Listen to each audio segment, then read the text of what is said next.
વધાવો બોલા ધનારામ બાપાની જય.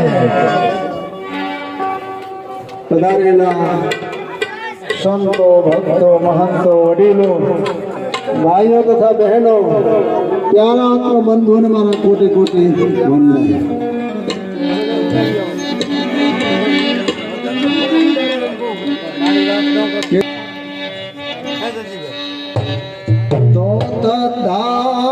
ધર્મ શોભી રહ્યો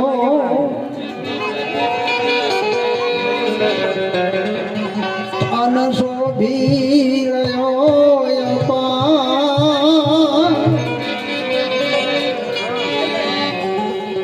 એના નામની સે કરાયું ધન ધન ધનારા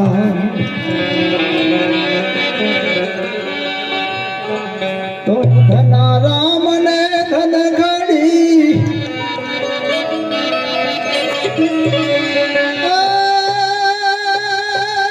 આપ્યો મુને એ અમર બો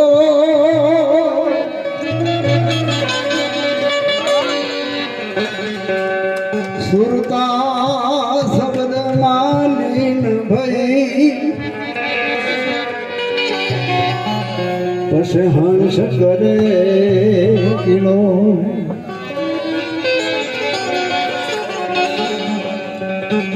ખરેખર જે કે અમારા સદગુરુ પરમાત્મા એમને આ માર્ગ બતાવ્યો. અમે કયા માર્ગે જતા હતા ક્યાં અમને નીકળી ગયા. એટલે ખરેખર ગુરુ મહારાજના જેટલા ગુણગાન ગાય એટલા ઓછા છે. शायद कबीर के धरती का कागज करो कलम करो मैं वन राय सात सहार के सहाय करो गुरु गुण लिखा न जाए लखे पार આવ્યો નથી બાપ. પણ સંતો મહાપુરુષો જે આ સત્સંગ ભજન કથા કીર્તન આ બધું શું કામ કરે છે કે જીવનની અંદર પલટો આટલો આવી જાવ.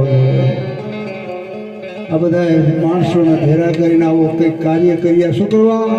અનાદિ કાળથી આપણું મન ભટકે ચડી ગયું છે બાબુ. તેને સુધારવા માટે સંતો આવા કાર્ય કર્યા.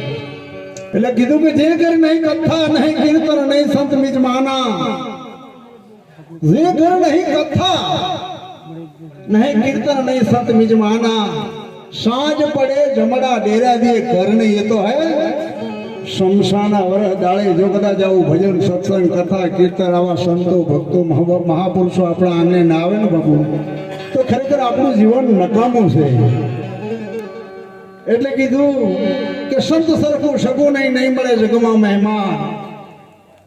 અહો ભાગ્ય જન્નત સંત બને આપણા મહેમાન.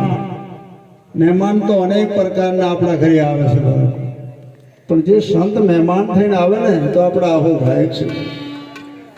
એટલે પ્રથમ થાય ભોજન પછી થાય ભજન. આવો માનવ મેળાવો થાય અલગ ધણી પધારે તેમને દ્વાર દાસ હલ્દી ગુણલા ગાય.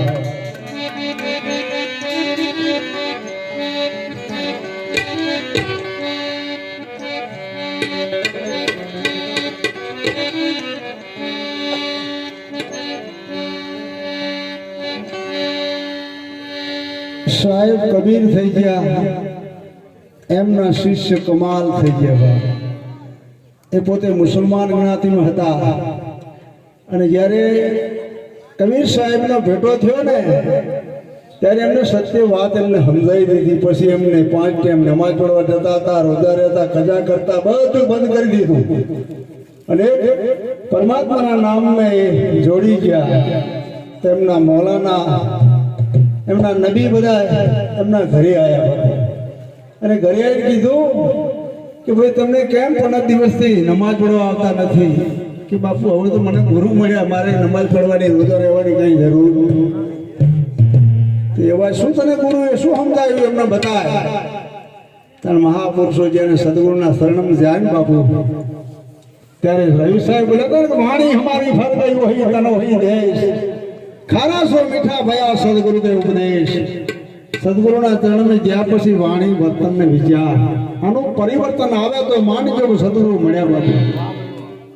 શિષ્ય બન્યો પણ સુધર્યો નહીં, વિમળ બની નહીં એની વાણી. કાં તો ગુરુ જ્ઞાન વિના ન કે પીવામાં આવી હોય. આ મહાપુરુષની વાત છે બાપુ. ત્યારે કમાલ એ વખતે વાણીમાં શું કહે છે?